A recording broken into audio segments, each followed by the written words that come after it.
कई हजार वर्ष के योगी की दृष्टि में मेरे गुरुदेव। यह अलौकिक प्रेरणादायी प्रसंग सन 2006 श्रावण मास का है। कलकत्ता के मूल निवासी जो आध्यात्मिक वृत्ति का है, एक करोड़पति व्यापारी तीर्थाटन करने की नियत से घर से निकला। हिंदुस्तान के कई तीर्थ स्थलों का उसने श्रद्धा के साथ दर्शन पूजन किया। बिहार प्रांत के तीर्थ स्थलों का दर्शन पूजन करने के पश्चात उसने नेपाल राज्य में प्रवेश किया। पवित्र नेपाल राज्य में उसने पशुपतिनाथ जी के साथ कई तीर्थ स्थलों का भी दर्शन लाभ लिया। उसके साथ उसकी धर्मपरायण पत्नी व 2 नौकर भी थे। उसके पास विदेश में निर्मित एक बहुत ही उच्च कोटि का कैमरा था, जो 1 किलोमीटर की दूरी तक का दृश्य बिल्कुल स्पष्ट अंकित कर लेता था।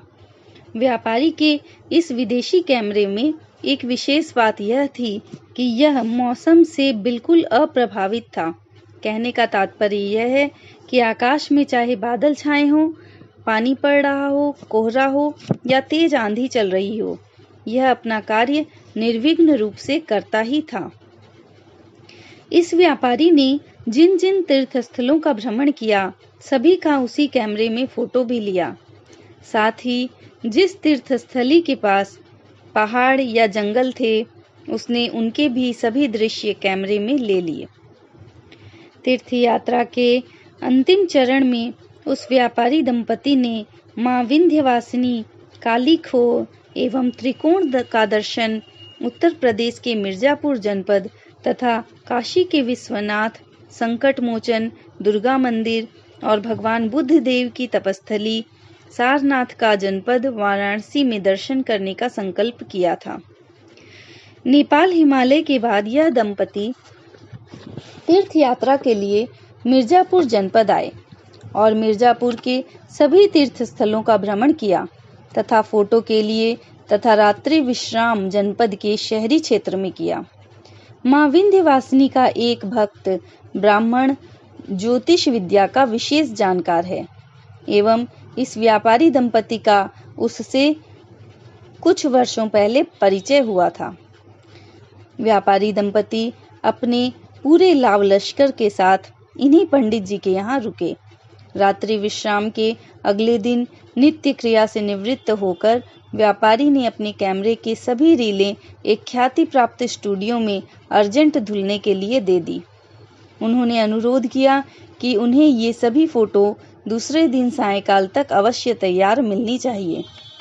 अपने सामानों की गठरी पंडित जी के घर पर कोठरी में बंद कर दी तथा वाराणसी जनपद में स्थित तीर्थ स्थलों के दर्शन के लिए चल पड़ा।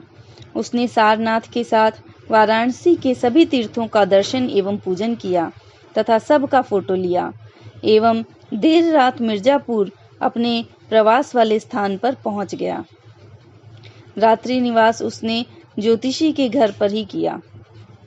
अगले दिन भोजन विश्राम के बाद अपराह्न करीब 4 बजे वह अपने फोटो लेने उस स्टूडियो में गया जहां रील सफाई के लिए दी थी।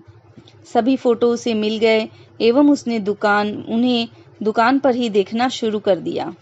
सभी फोटो बिल्कुल स्पष्ट और साफ आए थे। उन फोटो में एक ऐसा भी फोटो था जिसमें चारों तरफ जंगली पेड़ और घास दिखलाई दे रही थी एवं उसी में पद्मासन में बैठने की मुद्रा में एक नरकंकाल दिखलाई दे रहा था। बैठे हुए नरकंकाल की धरातल से ऊंचाई लगभग 4.5 फीट है।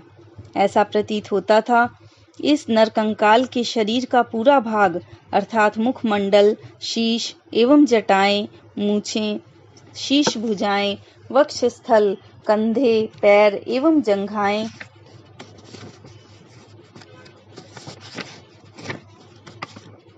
बिल्कुल स्पष्ट नजर आता है। ऐसा प्रतीत होता है जैसे कोई साधक समाधि में बैठा हुआ है। ऐसे फोटो को देखकर वह व्यापारी तथा उसने जिसको जिसको यह स्वरूप दिखलाया, सभी महान आश्चर्य में पड़ गए। बिल्कुल घनघोर वीरान जंगल में नैतिक क्रिया करने वाला मानव का निवास करना असंभव सा ही है। इस नरकंकाल को देखने वाले अधिकांश लोगों ने यही अनुमान लगाया कि कोई ध्यानाभ्यासी साधक रहा होगा एवं उसका इस स्थिति में प्राण शरीर से अलहदा हो गया होगा, क्योंकि ऐसे निर्जन एवं दुरह जंगल में जीवधारी का रहना नामुमकिन है। यह बात इस रहस्य से भी स्पष्ट हो जाती है कि इस फोटो में, जिसमें जंगली पेड़ पौधों के अलावा सिर्फ इस नरकंकाल के अतिरिक्त बाकी कोई भी पशु पक्षी दिखाई नहीं दे रहा था। कारण यह है कि कोई भी पशु पक्षी इस जंगल में रहता तो उसका फोटो यह कैमरा अवश्य ही खींच लेता। यह स्थिति अस्पष्ट थी कि यह नरकंकाल है या किसी योगी साधक का प्राण युक्त शरीर है। व्यापारी ने स्टूडियो वाले को पैसा दिया एवं सभी फोटो लेकर प्रवास स्थान ज्योतिषी के घर आ गया। उसने बड़े ही कौतूहलवश ज्योतिषी जी एवं वहां उपस्थित सभी लोगों को वे फोटो दिखलाए। जिस समय ज्योतिषी जी के यहाँ उपस्थित जनसमुदाय उपरोक्त वर्णित फोटो देख रहा था, उसी समय हमारे एक गुरु भाई भी वहां पहुंच गए एवं उत्सुकतावश वे भी फोटो को देखने लगे। हमारे ये आदरणीय गुरु भाई, जिनकी ध्यान स्थिति अनाथनाथ की करुण कृपा से काफी उच्च स्तर की है, मिर्जापुर जनपद के शहरी क्षेत्र से सटे हुए देहात के निवासी हैं तथा पेशे से अध्यापक हैं। उनका नाम श्री मनोहर जी है। लोग उन्हें मनोहर मास्टर या मास्टर साहब के नाम से संबोधित करते हैं। इन्होंने इस फोटो को एकाग्र मन से देखा तो इन्हें आभास हुआ कि ये नरकंकाल सी दिखने वाली आकृति नरकंकाल नहीं अपितु समाधिस्थ योगी का स्वरूप है। उन्होंने निवेदन करके वह स्वरूप व्यापारी से फोटो स्टेट कराने के लिए ले लिया। फोटो स्टेट कराया एवं फिर व्यापारी को उसका फोटो लौटा दिया। इनके मन में यह समाधिस्थ योगी के स्वरूप के प्रति श्रद्धा पैदा हो गई एवं आदरणीय भाई मनोहर मास्टर जी ने उस स्वरूप को लेकर उसकी विधिवत फ्रेमिंग करवाई। फ्रेमिंग कराने के बाद ये उस स्वरूप को ले जाकर अपने पूजा गृह में, जहां हम लोगों के आराध्य योगेश्वर द्वय का स्वरूप रखा हुआ था, उसी की सीध में कतार में श्री गुरुदेव के बाईं ओर विराजमान कर दिया। सायंकाल इनकी धर्मपरायण पत्नी ने श्री गुरुदेव भगवान एवं दादा गुरुदेव अखंड कोटि ब्रह्मांड नायक परम योगेश्वर महाप्रभु श्री रामलाल जी के स्वरूपों के साथ इस समाधिस्थ योगी साधक के स्वरूप का भी आरती पूजन किया। दूसरे दिन प्रातः काल आदरणीय भाई श्री मनोहर मास्टर जी नित्य क्रिया से निवृत्त होकर प्रातः 5 बजे पूजा गृह में उपस्थित सभी स्वरूपों का आरती पूजन कर ध्यान में बैठ गए। आज भाई जी ज्यों ही ध्यान में बैठे, इन्हें बिल्कुल स्पष्ट एवं गंभीर वाणी में यह आकाशवाणी सुनाई दी। ओ साधक, तुमने तो अनर्थ कर दिया है। तुम्हें इन योगेश्वरों के स्वरूप के समकक्ष में हमें विराजमान नहीं करना चाहिए था।